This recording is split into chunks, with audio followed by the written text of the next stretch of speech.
favorite book? De belofte van Pisa. Can you tell me a bit about the storyline? What is the book about?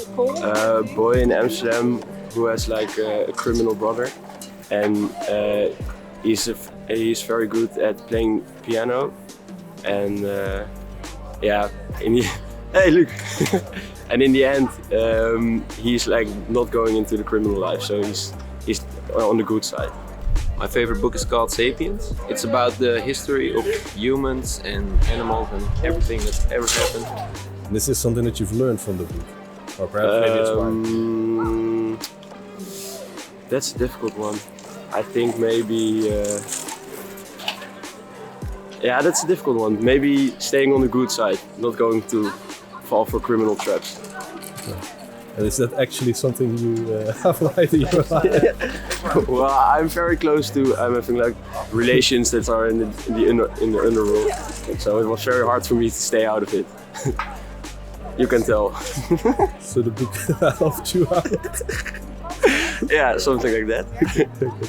No, not inspired, I would say, no. But I've learned some facts about all the animals that have existed ever on this earth, and just some nice facts to take away. Okay, so would you recommend the book to others? Yeah, I've recommended it to my brothers and also to a lot of my friends. I've read it on high school because you were required to read 10 books or something. So what is your favorite book? My favorite book, I would say, is The Handmaid's Tale by Margaret Atwood. My favorite book is The Muse by Jessie Burke. Well, the book is about a dystopian society where women become infertile, so there's just the concept of the surrogate mothers who are basically owned by a family to reproduce, and it's just a criticism of society that I think is really interesting to read, and it's just the story of one of the surrogate mothers just going through life in that society. The book centers around the painting that is made in Spain and then later found after the war in London. And the painting represents a lot of the civilian war in Spain, as well as the war later in Europe.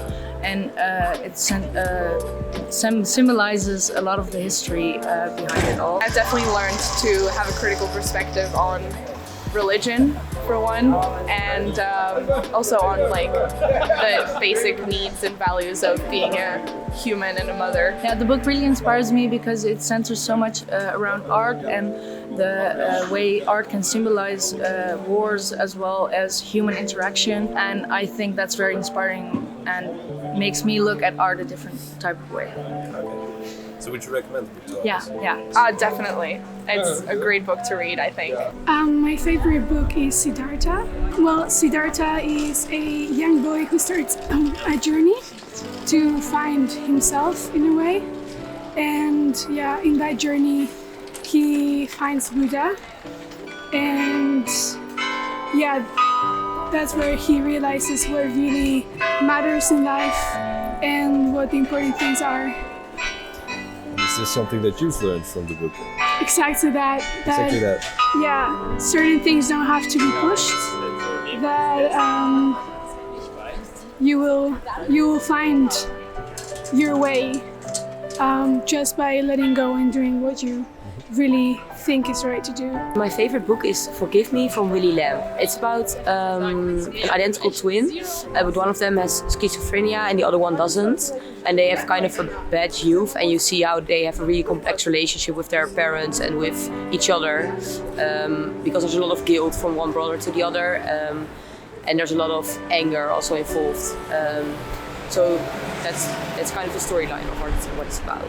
This is like a situation in life where you actually applied it. I guess so, yeah. With love as well sometimes. And then my personal journey through my studies and discovering myself.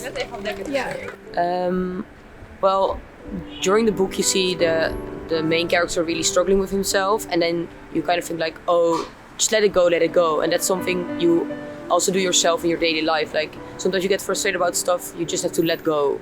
And that's something you feel reading the book, and then you should also apply it to your own life because you're doing the same thing with some stuff. So would you recommend the book to others? Yeah, I would. Definitely, yeah. I read it in Spanish. I have friends who read it in Greek and others in English, and they all like it. So I would definitely recommend. My favorite book is Never Let Me Go by Kazuo Ishiguro. It's a dystopian novel about a woman and two of her best friends when she was in an English boarding school, and then all kinds of crazy shit happens. My favorite book is Atomic Habits. The book is about actually behaviors, so bad behaviors that you do in your daily life, and it actually tells you how you can change these behaviors in like a really easy way, so you get like overall happier and you erase those bad behaviors. It might inspire me in the way that he writes, because his prose is just like he could talk or he could write about brushing his teeth, and I would still read it. Like, it's still really engrossing. So in that way, it would inspire me to write like him. Definitely, especially one thing is that it says that if you're really raging about something that you really don't like or that really makes you angry, you have 5 minutes to rage about that.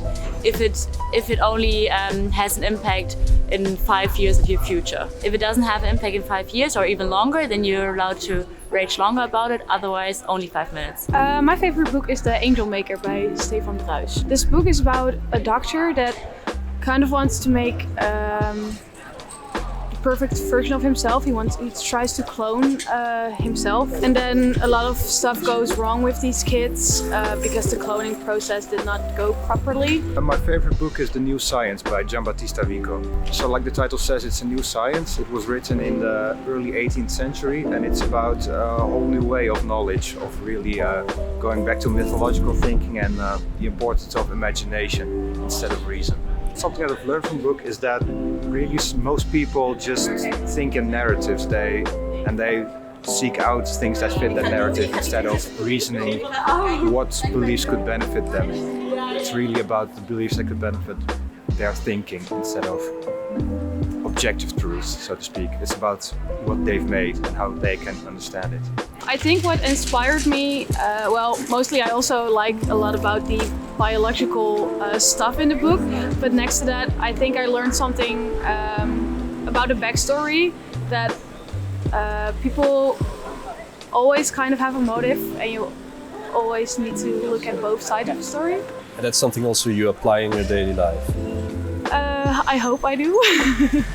I try to look at what people really mean when they say things, what's behind their beliefs and where they originated from, instead of just testing their beliefs to what I know. Because Vico, also one of his prime axioms is when men are caught by ignorance, they become the measurer of all things. So they see everything according to their own design instead of the designs of others. Would you recommend the book to others? It's a very tough read. It's built up very philosophically, but if you're up to the task, it's a life changer. Yeah.